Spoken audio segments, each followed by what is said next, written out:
I will never buy a house on mortgage. I did my research and my findings really pushed me away from this idea of buying a house on mortgage. So in this video, I'm going to share my findings, and perhaps this is going to shed light on something that you hadn't thought about, or maybe even spark a debate. So before I get started, I'd like to talk about something that is very important, and that is when people buy, they buy with emotions and then they justify with logic. That's pretty much what we do. I do it, everybody does it. But of course, some may not realize that that's what they do. Now, there's a famous marketing guru. His name is Dan Kennedy. Now, these guys, they're really deep into psychological driven marketing. And here in the West, that is where it really works. If they really want to sell you something, they're not just selling you what's apparent. They're playing with your emotions. So really, when they craft these packages or these products, they play at your emotions. So really, he says you're buying status, innovation, or you're buying a belonging to. So basically, you're buying in desires, you're buying into fears and emotions. So it's not really that you're buying a product. So anyway, I digress. Now let's talk about home ownership. Are you really a homeowner? Like, really, do you really own this house? They say you're a homeowner. Well, I don't think so. Legally, yes, it's on your title. You're a homeowner, and when they call you and when you discuss, you're in groups, you say you're a homeowner. But the reality is you're not really the owner of the house, because if you stop paying at any point, the house is taken away. Now, what sort of ownership is that? I mean, let's be honest. What sort of ownership is that? Can you imagine? I sell you something and then I say, you own it. But the moment you miss some payments, I come and take the whole thing away from you. Are you really the homeowner then? Who has the control? So really, the owner is the bank till you finish paying for the mortgage. That's the reality. So this boils down to basically, if I don't have a mortgage and you have a mortgage, we are both paying rent, but we are playing around with words. You are paying rent to the bank. I'm paying rent to the landlord. And basically, when it comes to these two things, you're actually in a worse, more situation because you are a high risk renter with responsibility and more debt. Whereas with me, I'm paying my rent. So you may ask, okay, so yes, I'm a homeowner and things seem to be okay. But at the end of the day, we know that you are going to be paying 2 to 3 times the home price after all the interest is included in the 30 years. So the question now is, have you really benefited from this whole thing if you're going to be paying twice the actual price of the house? Well, I don't think so. And I know you're probably going to say, well, the rentals are going to go up as well, and pretty much you're going to be paying the same. Yes, but here's the thing. The person that has gone for the mortgage actually paid a high deposit, maybe 10,000, 20,000, okay, to get the mortgage. And this is where I say 20,000, I will take that 20,000, invest it in something that will make me money before the 30 years and still continue paying rent. That's what I would do. But anyway, that's besides the point. Now let's go deeper into this. So in my research, I found out that if I were to take a mortgage, really what I'm doing here is I'm putting myself in a situation where I'm on lockdown. You know, remember COVID? Lockdown, you can't do anything, you can't travel, that's how I felt when I started looking into this mortgage idea. Number one, you can't just quit your job, okay? You can't just quit it. It's a problem. You quit it, then chances are if you don't find a job quickly, basically you're in trouble, because if you fall back on your payments, trouble starts. And of course, you don't want to be in that situation. Secondly, there's no flexibility. I'm someone who loves traveling, and I want to just pack my bag and decide, you know what, I want to go to England, or I want to go to Gambia or whatever at any time in the year. If you're really on a job, you can't really do that, and you can't really mess around, because if you do, it affects your mortgage. So now you have that less extra pressure on you that if things go wrong, then my mortgage is messed up. And if the mortgage is messed up, it doesn't look good that 15 years down the line you've been paying and then the house is gone. I mean, that will just stress you so much that it will drive you crazy. Okay, let's take a look at the next thing. You're stuck in one location. Let's say you bought your house in an area where you decide, you know what, it's not safe anymore, or you don't want to live there anymore. You're stuck in that area until you fulfill the mortgage. So you are forced to stay in an area that you don't necessarily want. Next, traveling. Like I mentioned, you can't really travel as you want.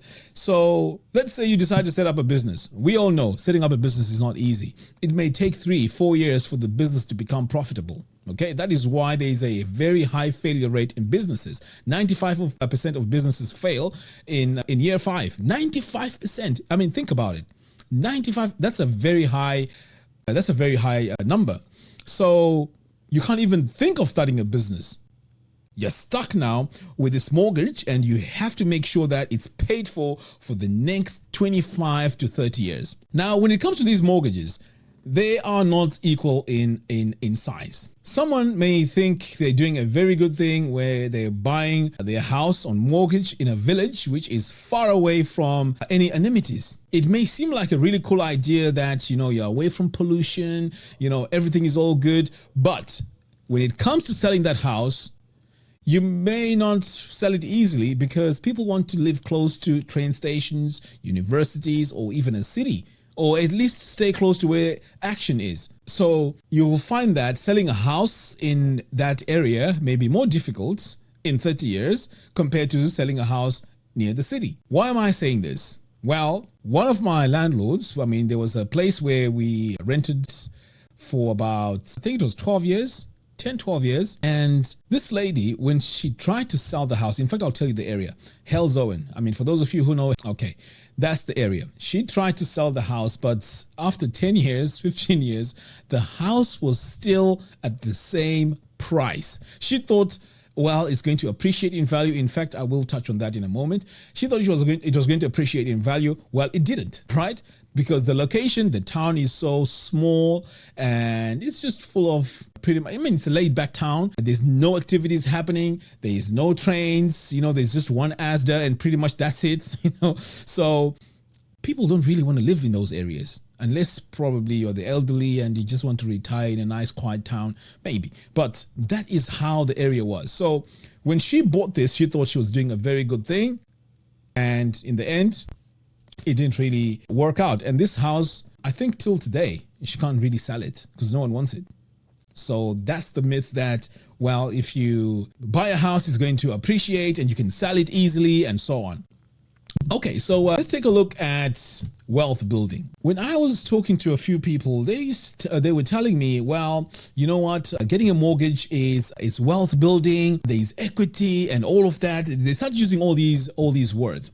Now, when I looked closer into it, I realized that, someone who's on a 9-to-5 is comparing themselves with someone who has shares and they have multiple businesses or have successful businesses and other assets. Because when it comes to mortgages, there are people that make a lot of money with these mortgages. Because what they do is, if someone is wealthy, they're able to go and borrow money from the bank against their shares. So let's say the bank gives them, say, 3 million. They'll grab that 3 million, buy 3 houses and rent them out. As soon as the market is right, they'll just pay off, those houses, the profit they make, they go back, borrow more money.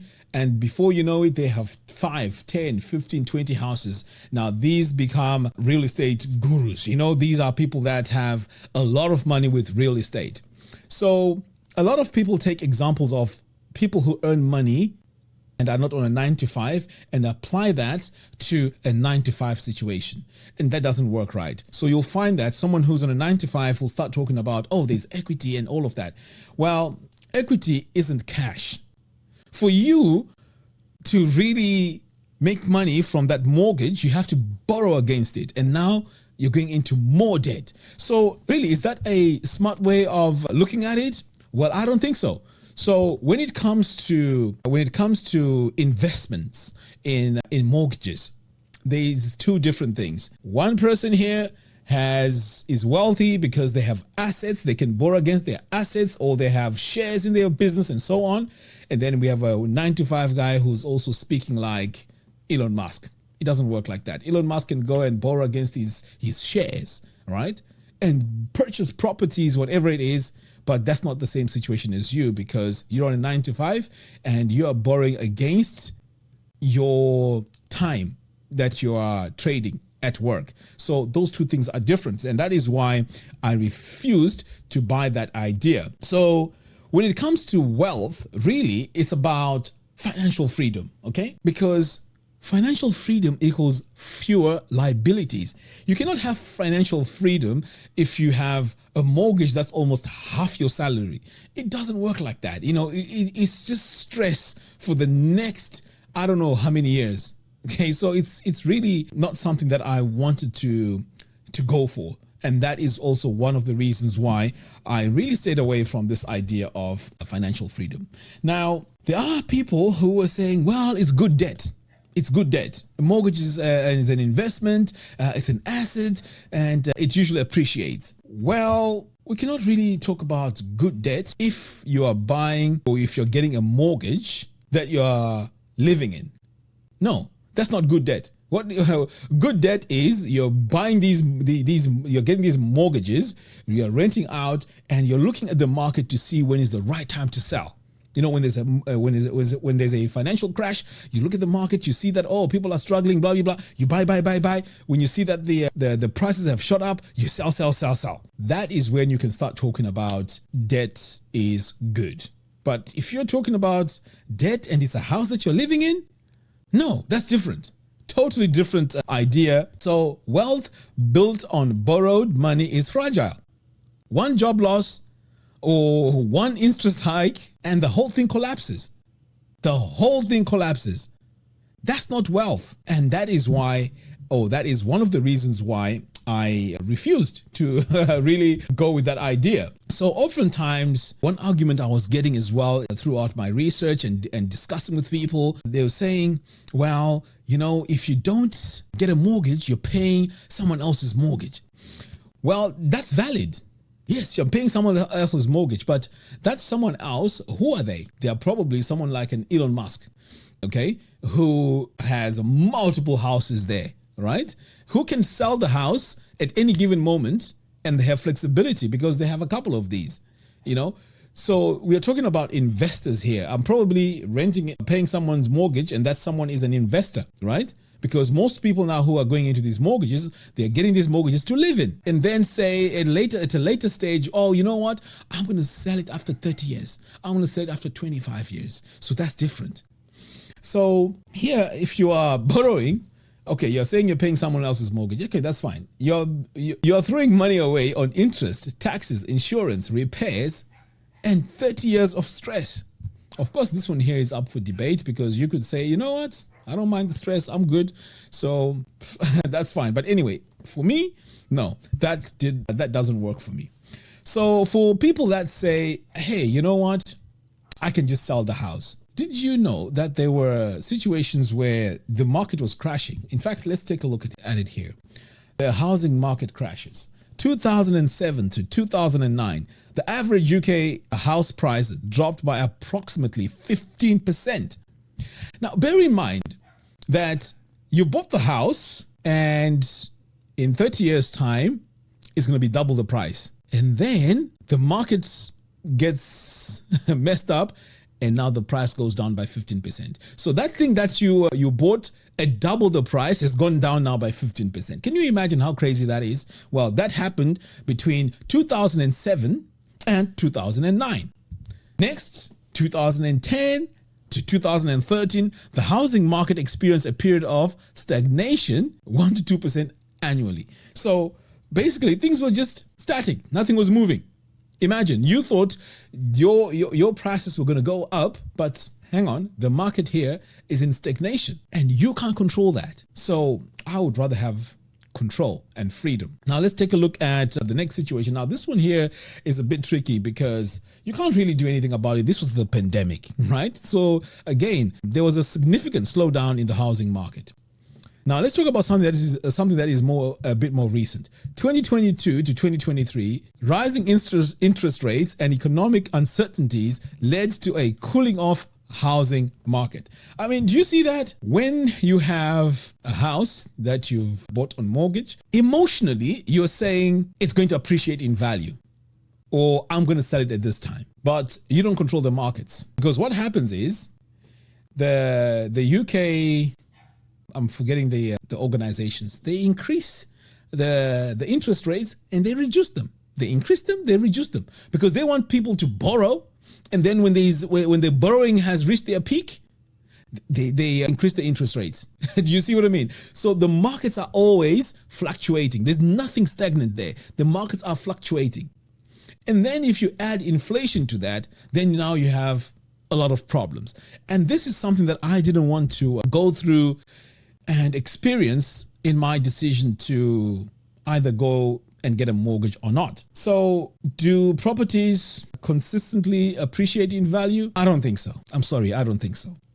So now the question is, what did I do now that I'm telling you that I chose not to go for a mortgage? Well, what I decided to do was use a lot of that money to buy something, or in this case, buy a house in Zimbabwe. So we bought it outright, bought land outright, but in the meantime, I'm mortgage free.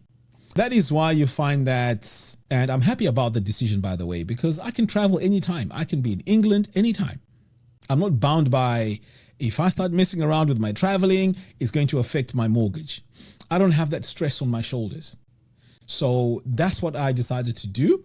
And also, I put a lot of money towards setting up a business. I bought a lot of gear for my studio because, I mean, for those of you that don't know, I'm into marketing, and I do a lot of online trainings and marketing and all of that kind of stuff. So I bought mixers, cameras, lighting gear. I mean, so much. So that's where my money went. So that was supposed to be the money that was supposed to go to put down for a deposit for the mortgage. But instead I invested it in my technical gear that I needed to use for my business. And thankfully, it paid off. So now I'm in a situation where the business that I have now, that I put a lot of effort into, imagine, let's say it does well and I make, let's say, 200,000. I can now go and buy a house cash in the UK without going through a mortgage. So it's almost like I'm doing it the other way around, right? Instead of putting money down for the mortgage as a deposit, I'm saying, no, I'm taking that money, I'm putting it into a business, and then I'm learning how that business is going to work, and I'm making sure that I tick all the boxes so that one day this business can generate me enough money to then buy the house cash. Now, I know not everyone is an entrepreneur, and it's very, very difficult, but that applies to everything else. You know, working 24/7 with all that stress and burden of that mortgage is also stressful, because you have to be mentally on point to make sure that that mortgage is paid. And it's this, I mean, I would see it as the same risk. It's the same risk, because a lot of people are going to say, no, setting up a business, I'll lose all the money. So will you lose the house if things don't work out well too in that business? So, in that job. So it's a 50-50 situation. So in all this, trading freedom for convenience, that was how I saw the mortgage situation. And equity built on stress and debt, it wasn't for me. Anyway, that is my experience. These are my decisions that led me to deciding whether to go for a mortgage or not. What do you think? Do you have a mortgage? Is it stressful for you? Let me know in the comments box. For those of you, again, who have mortgages, do you think that's the best decision that you have ever made? Again, let me know in the comments box below. Now, if you are going to come in the comments box, very upset with what I've said and very aggressive, well, remember what I said in the beginning of this video. People buy with emotions and they justify with logic. You are emotional if you're going to be having a go at me because of what I said. Yes, we differ in how we look at things, and that is why I am who I am, and you are who you are. We all have different experiences. So I would like to debate this in the comments box and hear your views. If it's working for you, I would like to hear about it. If it's not, I would like to hear about it too. And by the way, this video is not about me telling anyone that they should not take a mortgage. At the end of the day, you have to make your own decision. And secondly, I am not saying this does not work for every single person. There are people out there that are earning, let's say, 5K a month, right? Net. And their mortgage is, say, 2,000. I would say they can comfortably pay for their mortgage. But of course, the reality is not everyone is in that situation. Anyway, guys, thank you very much for watching, and I'll see you again in the next one. Take care.